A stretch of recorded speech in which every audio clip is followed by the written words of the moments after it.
Hi, and welcome to How Ogilvy and Mather Uses Social Customer Data to Fuel Engagement, a Take 30 with One-to-One Media webcast. I'm Tom Hoffman at One-to-One Media, and I'll be the moderator for today's discussion, where we'll be exploring how Ogilvy and Mather's use of social customer data is helping it to optimize customer engagement and to strengthen relationships with customers. Our featured speaker today is Todd Cullen, Chief Data Officer at Ogilvy and Mather. Todd has been with Ogilvy and Mather for the past year, where he's responsible for helping to create value for the company's clients and great experiences for their end customers. Todd, thanks so much for joining us today. Thank you, Tom. It's a pleasure to be here. Now for a bit more background on the key points that we'll be covering in today's discussion. Today, Todd and I will discuss how Ogilvy and Mather is using social customer data to strengthen engagement with customers. We'll also examine discoveries that Ogilvy and Mather has made regarding social customer data that the company has been able to put into action. Finally, we'll explore best practices for using social customer data to optimize engagement and strengthen customer relationships.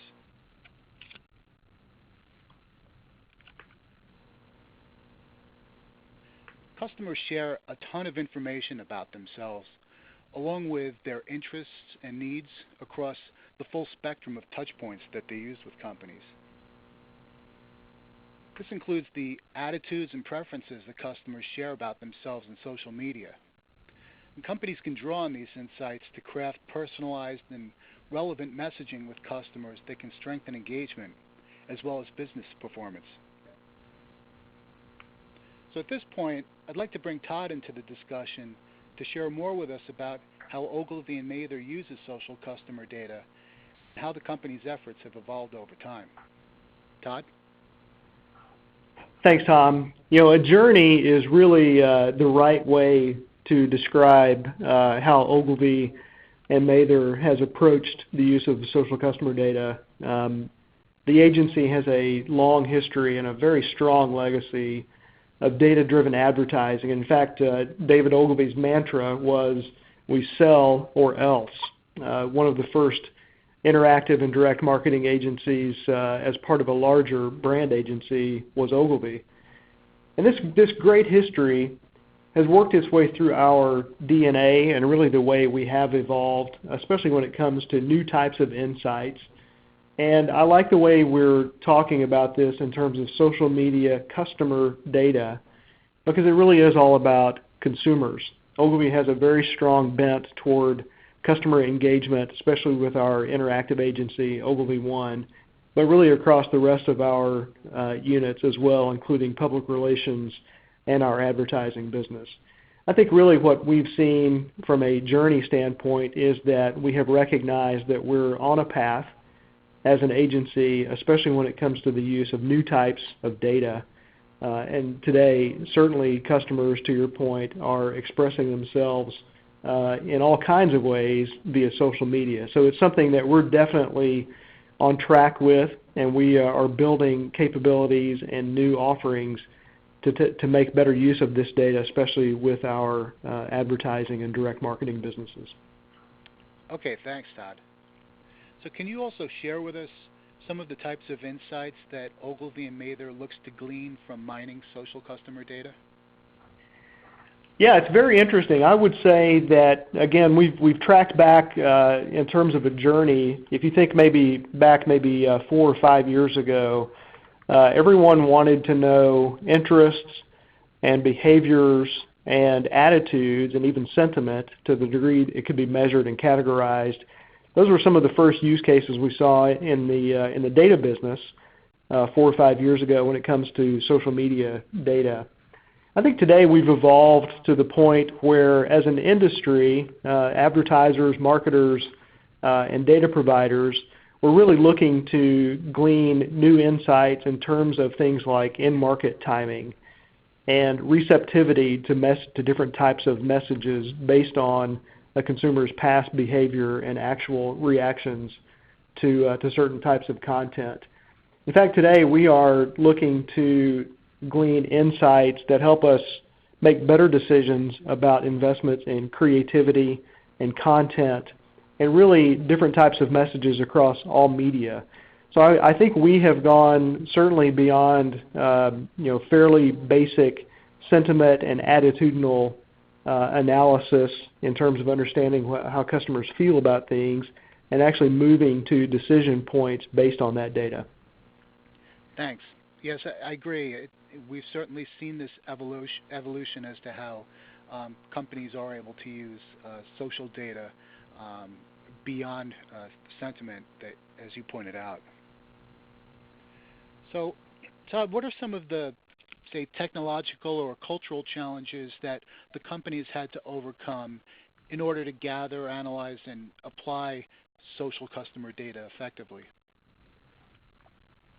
Yeah, it's a great question. I think we've seen this from an agency standpoint. Of course, all of our experience is a direct result of how we're serving clients. And I think across those spectrums, it has been a very interesting educational process. I think the main driver here is that there's just so much data to choose from. There's so many sources of data. There's so many people now who are engaging in social media that weren't even on the map 4 or 5 years ago. So certainly one of the challenges in terms of gathering data is simply that there's just so much of it. And honestly, even with these new, the proliferation of social media data, there's a huge timeliness component to it as well. Knowing that I was interested in switching mobile carriers 18 months ago might or might not have been as interesting as knowing that I tweeted yesterday that I'm not a fan of my current carrier. And it's hard to glean those insights from any other source besides social media, because that's where people tend to let their guards down and express themselves much more directly. Associating behaviors to a user, either known or anonymous, and this is certainly a huge area of effort in the data industry today, has been a huge challenge. Technologically, it's been a challenge that some data companies have addressed and begun to achieve some great match rates, for example, between social media data users and offline users. That's wrought with privacy concerns, of course. The panacea there is attaching every behavioral expression to a known user to the degree that it's possible and proper. And I think also on the gathering side, certainly there are some requirements to be very clear about what we're using the data to accomplish. Certainly it's very easy to understand direct marketing use cases and single channel throughputs in terms of people expressing themselves in a channel and marketers reaching back out to them in that same channel. There are some incredible challenges around using the data across other touch points and for other purposes.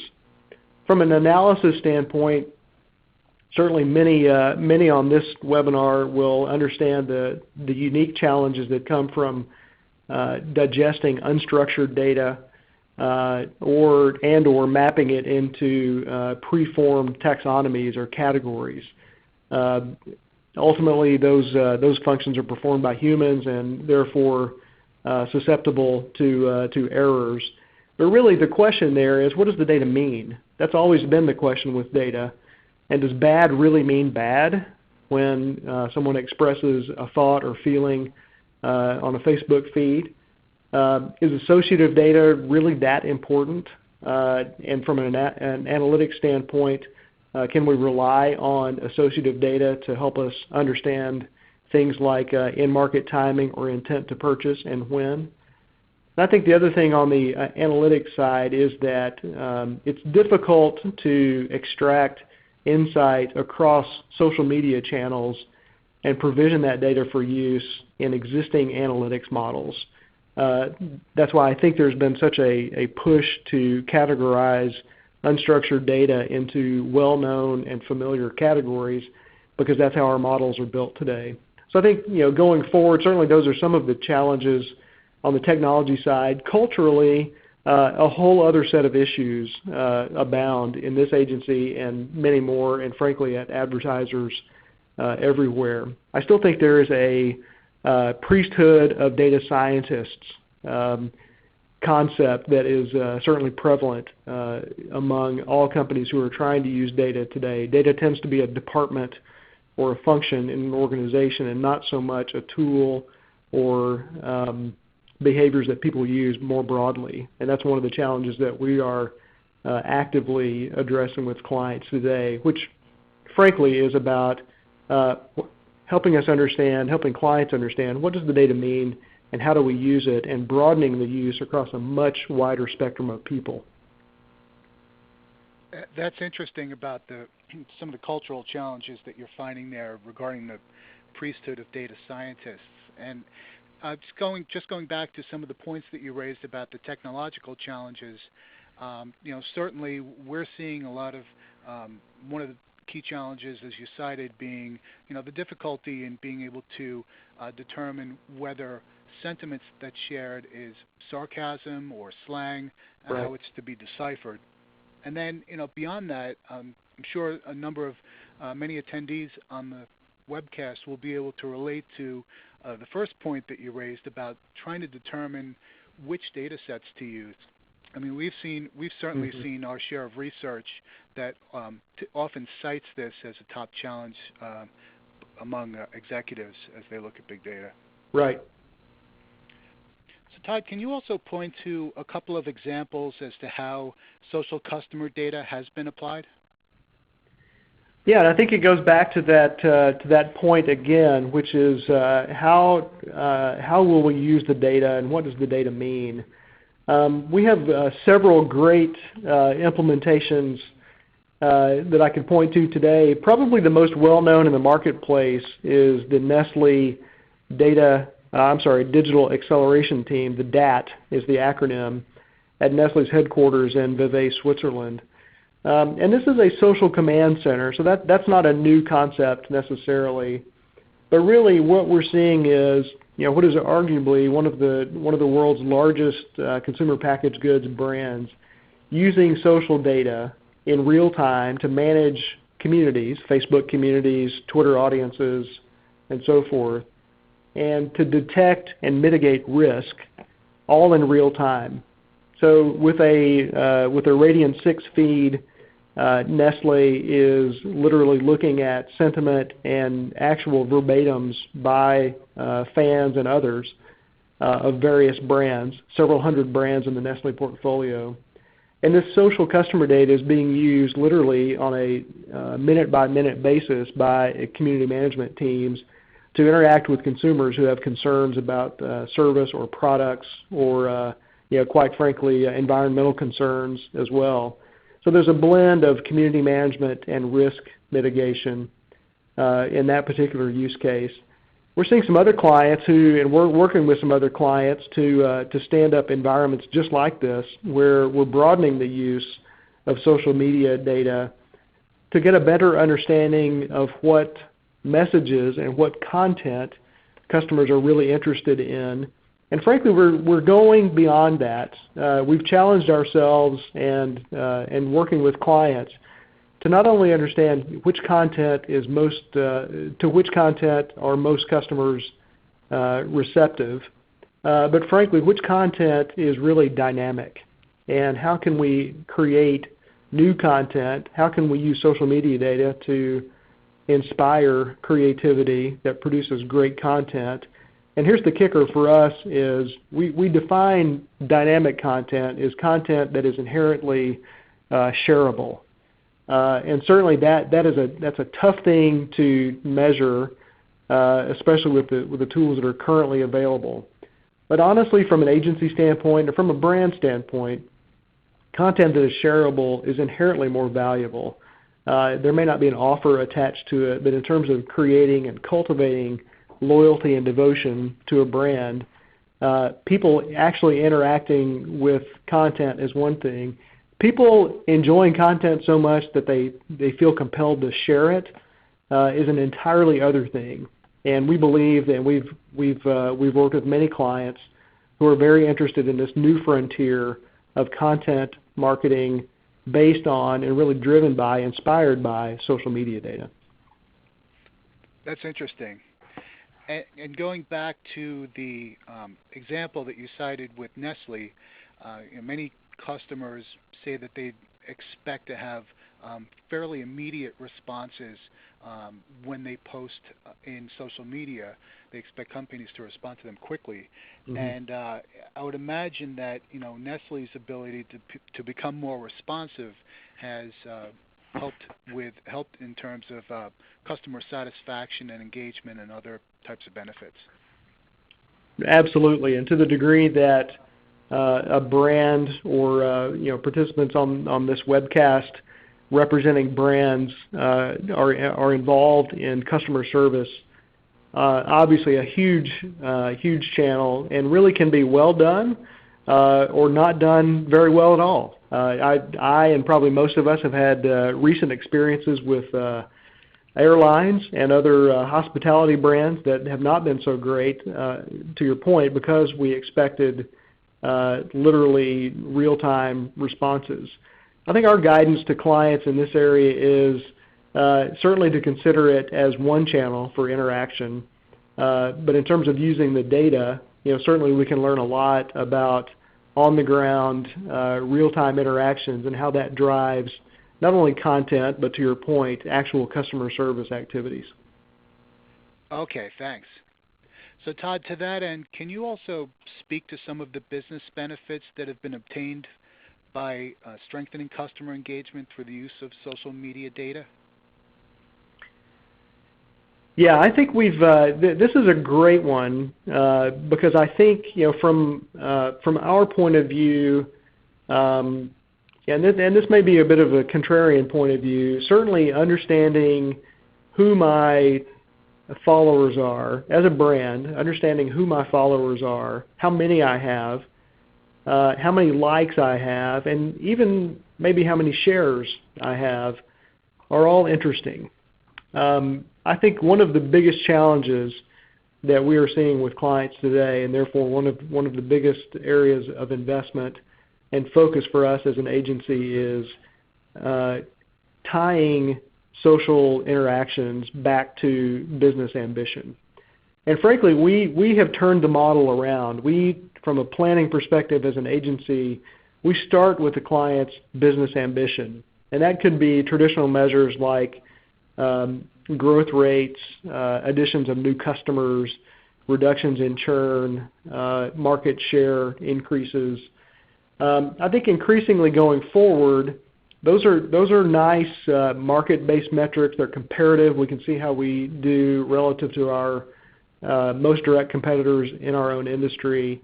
I think those will continue to be important business metrics and will drive value.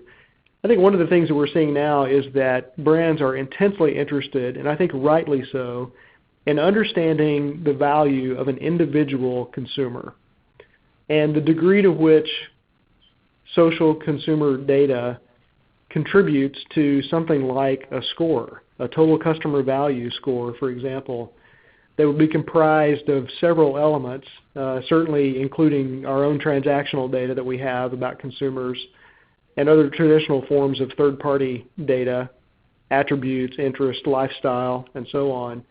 I think an increasingly important factor in that equation will be things like that we've talked about already on this call, especially the degree to which a consumer has the ability and, frankly, the willingness and desire to influence other consumers.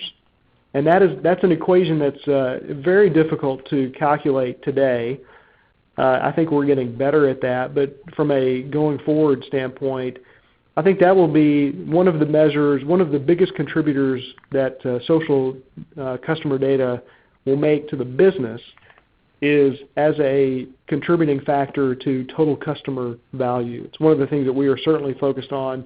Frankly, I think that crosses both consumer and business, B2B and B2C, perhaps even more so on the B2B side, especially with some of the clients we're serving, like IBM and UPS and others, where the total customer value is an even more important metric than annual spend but certainly is comprised of things like influence and past behavior and willingness to influence with great content.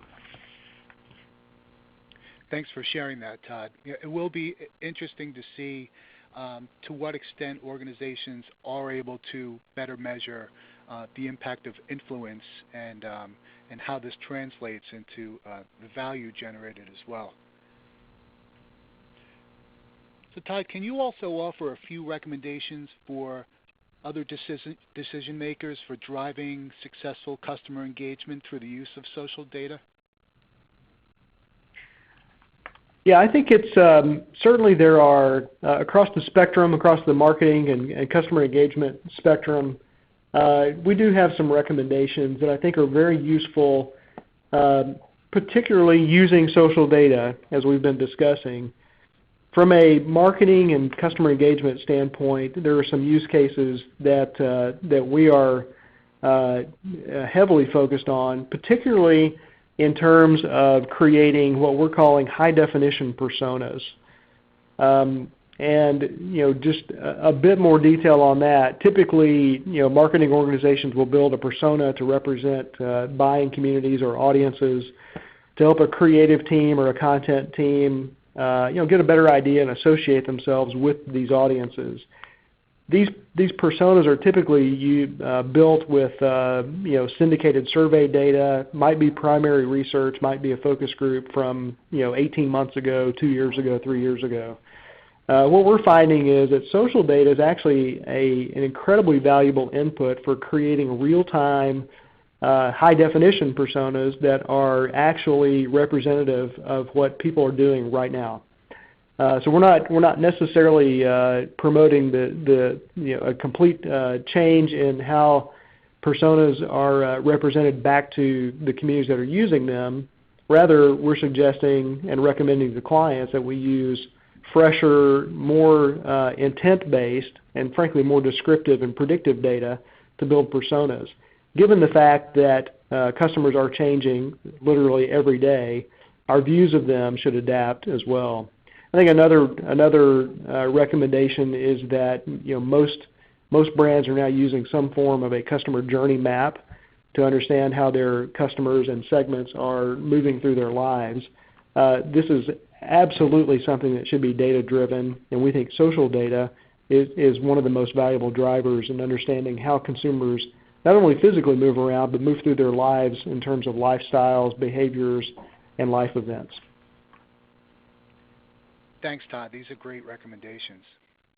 So at this point, we'd like to open this up for some follow-up questions.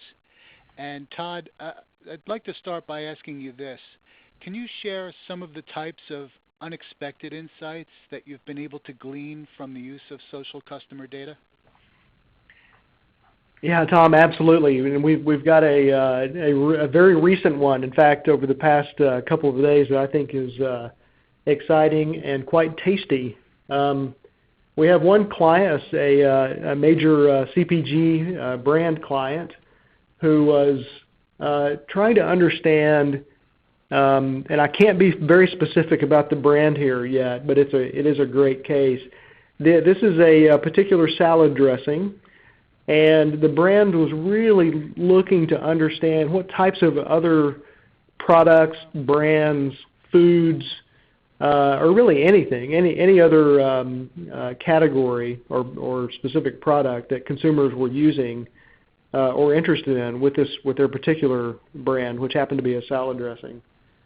Through the use of some tools that Ogilvy has licensed over the past year or so, we were able to discover a very strong correlation from social media data between this particular salad dressing brand and another brand of very similar category. And people were mixing, what we discovered was that people were mixing these two dressings together. And we thought that might be interesting, and we figured that probably one of these two brands probably knew this already. In fact, they did not. This was a new insight to them both. And it actually sparked a whole series of new activities around end caps in retail stores and co-promotion between these two brands that resulted in some incredible lifts that I can't be specific about in terms of sales and share of market. This is one of those things that would have been, I can't even imagine buying enough traditional third-party data that would have ever produced this insight, and even more importantly, produced the insight quickly enough that it could be acted upon literally within a few days to change a marketing program. So I thought that was a great one, and it's now that it's lunchtime, it's making me hungry as well. Thanks. That's a fascinating example. Thanks for sharing that. Sure. Can you also, you had mentioned before you were talking about the value of using customer journey maps. Can you also share some of the insights that you've been able to discover about the customer journey in different industries that you've then been able to put into action? Yeah, we have. There's a great story here with a major another CPG brand, as it so happens, and the customer journey really is built around new moms, prenatal moms, and new moms.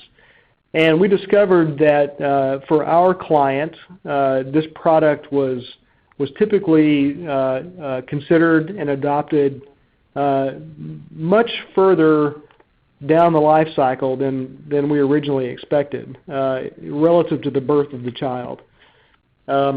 We also discovered that this client's primary competitor literally owned the hospital, as we reflected the insight back to the client, meaning that the competing brand had built some relationships with major hospitals across the U.S. and had begun to persuade new moms, expecting moms, to adopt their product much sooner in the cycle than our client had. We discovered this through the use of some interesting tools and some associations we made among both online and offline data, with the primary driver being social media data. So one of the changes we made as a result that we recommended and the client made was to go back even further in the customer journey, back to not the birth of the child and the hospital experience, and not even back to anything immediately preceding that, but even back to the idea of a baby shower themed around this particular product. And so we promoted this with the client via the client's Facebook page, and began sponsoring and co-sponsoring baby showers around, focused around this particular product. It was immediately successful, and one of the key insights we pulled from this was that the customer journey was actually a lot longer than we thought it was. It began a lot sooner than we thought it did. We had been focused on prenatal, birth, and infant, toddler, young child. And what we discovered through the use of some interesting insights driven by social media data was that the journey started actually much before, way prior to where we thought it did. And we actually combined some insights from different geographies with the Chinese implementation of this very same product. So I think that this is a great example, I think, to us and to clients around social media data is very interesting, can be very interesting, but it can be difficult to action. And certainly this with an eye toward action from the beginning, I think we can learn some very important things. Right, and in this case too, it can also be quite revealing, as you learned. Absolutely. So, Todd, you had also spoken before about one of the technological challenges being the difficulty in determining which data sets to use. I'm wondering if you could share with us other types of customer data sets that Ogilvy blends with social data and the reasons for bringing these data sets together. Yeah, I think one of the key challenges to any marketer's point of view going forward is what we've always thought to be true in the past. One of the things that we are currently challenging with clients today is the 360-degree view of a customer really relevant anymore? And where it's debatable We like to instigate some discussions around this point. And really, one of the reasons we've begun this debate is that there are so many data, as we discussed before, there's so many data sets available, so many new sources every day. A lot of this data is free. I think there's some serious structural challenges to some of the third-party data industry because a lot of this data is free if we can make sense of it. So we are really looking at things like transactional data. We're looking at data the client already has. Transactional data, customer service data, as we discussed before, from across channels, behavioral data pulled from a broader reach across social networks. And I think that's one of the key challenges as well, is that most advertisers believe that most of the insights will come from Facebook. If I think about my own Facebook usage versus other social media platforms and versus how active I was on Facebook maybe 5 years ago, if we recommend a client that they rely heavily on Facebook, I think we're missing a lot. Even if we go across social media platforms, I think we're still missing a lot. I tend to represent myself as a persona differently on LinkedIn than I do on Facebook. So we recommend a couple of different approaches. One is that the number and types and the frequency of updates of data sets is an ongoing process. This is not something we don't recommend signing 1-year contracts with data providers and leaving it until next year. This is a continuous process. There are new data sets coming online literally every day. So from a social media standpoint, there's a much broader array of sources. I think the other perspective here is that clients have a lot of data that they're not using, that's locked away in silos, and to some degree, that's been the case all along. I think thirdly, there is partner data, especially for large CPG brands from their retail partners, and other transactional data that can be combined as well. But again, I think it's so critically important to think about not just the data sets that are available and procuring them. That's a huge part of any company's data strategy, which every company should have. But I think it's also important to think about what are the use cases. And we've talked a lot about that on this call, not just in terms of generating transactions, which is certainly important, will always be important, but also understanding a 360-degree view around certain customers, their ability to influence and their ability to purchase, but also their interest in building a long-term loyalty-based relationship with the brand. And that will always require more data and different types of use cases. Great advice, Todd. Thanks. Well, thank you again to Todd Cohen for sharing his insights with us, and thank you all for joining us today. This concludes how Ogilvy and Mather uses social customer data to fuel engagement, a Take 30 with one-to-one webcast. On behalf of the entire team, thanks for attending, and have a great day.